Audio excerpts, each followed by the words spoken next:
You're a superhero.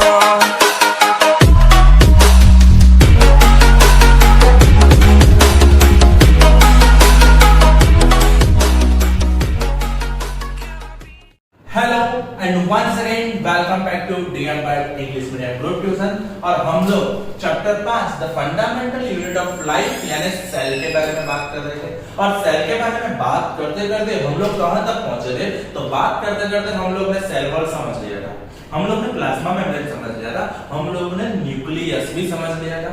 हाँ, तो main चीज सेल के जो भी मेन ऑर्गन्स है ना वो हमने समझ लिया था। हाँ, एक चीज रह गई थी जो थे साइटोप्लाज्म। ओके, साइटोप्लाज्म बेसिकली होता क्या है कि ये सब जो सेल है, सेल के सब ऑर्गेनल्स है, वो जिस लिक्विड में जिस मीडियम में है ना, वो मीडियम एक्चुअली साइटोप्लाज्म है। तो आज के लेक्चर में और इस वीडियो में हम लोग बात करने वाले हैं साइटोप्लाज्म के बारे में। ओके, रेडी हो जाओ, लेट्स गो। तो यहाँ पे हम देख सकते हैं कि साइटोप्लाज्म होता क्या है। तो cytoplasm when we look at the temporary mounts of onion peels as well as human cheek. देखो, हम लोग ने टेम्पररी माउंट बनाया था जिसको हमने बोला था स्लाइड बनाई थी। हाँ, और वो स्लाइड में हमने लिया था ऑनियन पील जिसको बोलेंगे हम प्लांट सेल, और हमारे घाव यानी कि चिक्स उसके सेल अंदर से नहीं थे, जो हो गया एनिमल सेल। वो क्या हो गया हमारा एनिमल सेल। ठीक है, तो when we look at the temporary slide of plant cell and animal cell, we can see a large region of each cell enclosed by a cell membrane. तो हम लोग जब ये सेल को देखते हैं तो बहुत बड़ा रीजन जो होता है वो सेल मेम्ब्रेन से कवर होता है। ठीक है, अब देखो, this region takes a very little shade. हाँ, उसमें कलर काफी कम होता है और we can say it is transparent, it is almost transparent. वो ट्रांसपेरेंट होने की वजह से ही हम क्या करते हैं, मिथिलिन ब्लू, आयोडीन, सैफरनिन, ये सब चीज इसके अंदर इनपुट करते हैं। इतनी बात समझ में आ गई? Okay, it is called the cytoplasm. Cytoplasm बोलते हैं जिसको the cytoplasm is the fluid content. वो क्या है? फ्लूइड कंटेंट है इनसाइड द प्लाज्मा मेम्ब्रेन। तो प्लाज्मा मेम्ब्रेन ये आउटर बॉडी है, वो प्लाज्मा मेम्ब्रेन है। अगर एनिमल सेल है तो प्लाज्मा मेम्ब्रेन है, अगर प्लांट सेल है तो सेल वॉल है, और इसके अंदर क्या है? प्लाज्मा। अब देखो, यहाँ पे जो भी फ्लूइड सब्सटेंस है वो सब फ्लूइड सब्सटेंस हमारा क्या बन गया? Stainless, colourless, transparent cytoplasm. Okay, it also contains many specialised cell organelles. वो मैं नेक्स्ट लेक्चर में समझाऊंगा सेल ऑर्गेनेल्स क्या होता है। Each of these organelles perform a specific function for the cell, और हर एक ऑर्गेनल का हर एक अलग अलग से यूज होता है। कैसे? वो नेक्स्ट वीडियो में पूरा सेल ऑर्गेनल समझाऊंगा, तब मैं आपको पूरा कांसेप्ट समझा दूंगा। अभी के लिए हम सिर्फ साइटोप्लाज्म पे फोकस कर रहे हैं। इतने बात समझ में आ गई? ठीक है, the cell organelles are enclosed by membrane. Cell organelles होते हैं वो मेम्ब्रेन से बाउंड होते हैं। सेल ऑर्गेनल्स होते हैं यानी छोटे छोटे जो भी पार्टिकल्स रहते हैं सेल के अंदर, वो सारे के सारे सेल ऑर्गेनल्स वो मेम्ब्रेन के ऊपर बने होते हैं। जैसे कि मैंने समझाया न्यूक्लियस है, तो न्यूक्लियस के ऊपर न्यूक्लियस का मेम्ब्रेन था। हाँ, तो न्यूक्लियस के ऊपर जो मेम्ब्रेन था, न्यूक्लियस मेम्ब्रेन, न्यूक्लियस मेम्ब्रेन, वो हमें याद करो, हमने वड़ा पाव वाला दिया था, जो पोटैटो स्टफ था, आलू पकोड़ा था, तो उसके ऊपर पकोड़ा का जो लेयर होता है ना चना के लोट का, बस वही चीज। Okay, in prokaryotes, besides the absence of a defined nuclear region, the membrane-bound cell organelles are also absent. वो चीज मैं आपको समझाई थी कि भाई समझ लो, दो टाइप के होते हैं cellular bodies, prokaryotic, eukaryotic. Prokaryotic, pro माने प्रिमिटिव, जिसके पास ना तो न्यूक्लियस होता है ना तो सेल ऑर्गेनल्स की प्रेजेंस होती है। समझ में आ गई इतनी चीज? Okay, the eukaryotic cell. हाँ, यूकैरियोटिक सेल के पास क्या होता है? न्यूक्लियर भी होता है, न्यूक्लियर मेम्ब्रेन भी होता है, और सेल ऑर्गेनल्स भी होते हैं। सो बेसिकली साइटोप्लाज्म के बारे में बात करें तो cytoplasm is stainless fluid, stainless, steel वाला स्टेन नहीं, कलर वाला स्टेन। तो stainless transparent fluidic medium in which all organelles are containing, जिसके अंदर ऑल ऑर्गेनल्स होते हैं। ओके, इतने बात समझ में आ गई? सो देख लो, यहाँ पे जो हम देख रहे हैं, तो ये जो बाहर का मेम्ब्रेन है वो बन रहा है मेरा सेल मेम्ब्रेन, और ये आप बीच में आप देख सकते हो एक न्यूक्लियस है और बाकी का जो भी रह गया ना वो सब साइटोप्लाज्म है। वो सब क्या है? साइटोप्लाज्म। और साइटोप्लाज्म और न्यूक्लियस दोनों को साथ करके जो भी कंटेंट बनता है उसको बोलते हैं प्रोटोप्लाज्म। उसको क्या बोलेगा? प्रोटोप्लाज्म।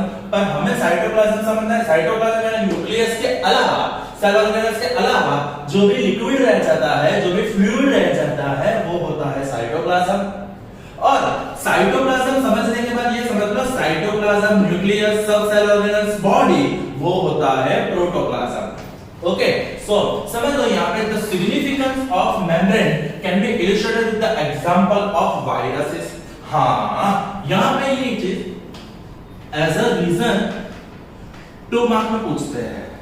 एज अ रीजन वो लोग क्या करते हैं? 2 मार्क में ये चीज पूछते हैं कि भाई समझ लो कि हम सिग्निफिकेंस ऑफ मेम्ब्रेन कैसे वायरस के एग्जांपल से समझा सकते हैं। What is membrane? ओके, पहले ये चीज समझ लेते हैं मेम्ब्रेन क्या होती है। तो देख लो यहाँ पे membrane is a basically outer covering.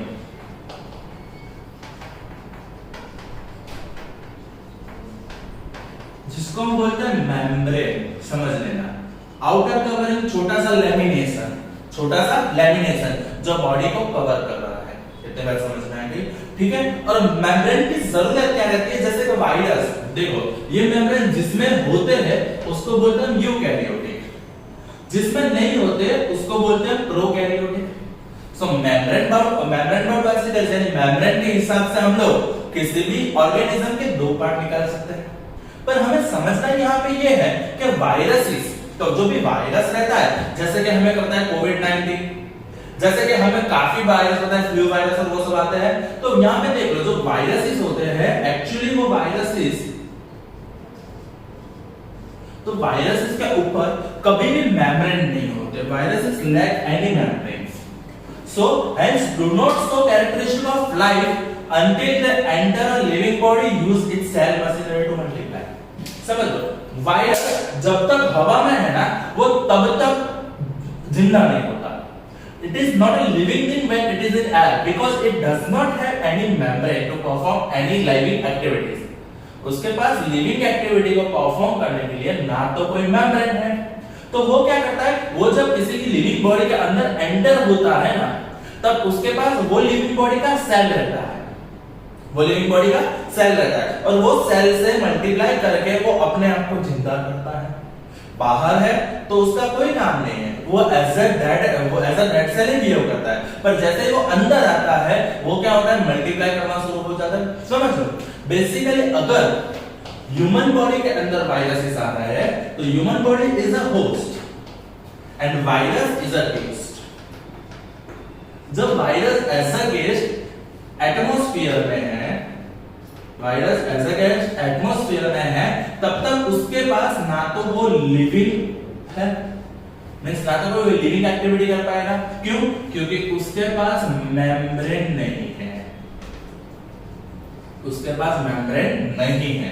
इतनी बात समझ में आ गई? ठीक है। पर जैसे ही ये गैस होस्ट की बॉडी के अंदर जाता है तो वो मेम्ब्रेन बना देता है। कहां से?